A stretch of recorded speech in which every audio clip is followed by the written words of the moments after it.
सुशीलाज रेसिपीमध्ये तुमचे सर्वांचे खूप खूप स्वागत आहे। आज मी बनवणार आहे ओल्या नारळाची सुकी चटणी। आता हे ओले नारळ मी चिरून घेतले आहे। त्यासाठी लागणार आहे लसूण, जिरे आणि लाल तिखट। आता हे तुकडे मी मिक्सरच्या भांड्यामध्ये टाकून घेणार आहे। ही चटणी खाण्यासाठी खूप छान लागते।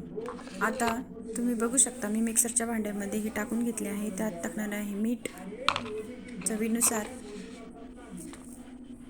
त्यानंतर टाकले लसूण, त्यानंतर अर्धा चमचा जिरे टाकून घेणार आहे,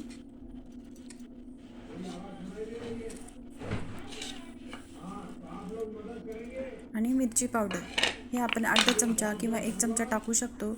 आणि आता आपण हे मिक्सरला फिरवून घेणार आहोत। हे थोडं जाडसरच फिरवून घ्यायचं आहे, कारण ती खाण्यासाठी खूप छान लागते।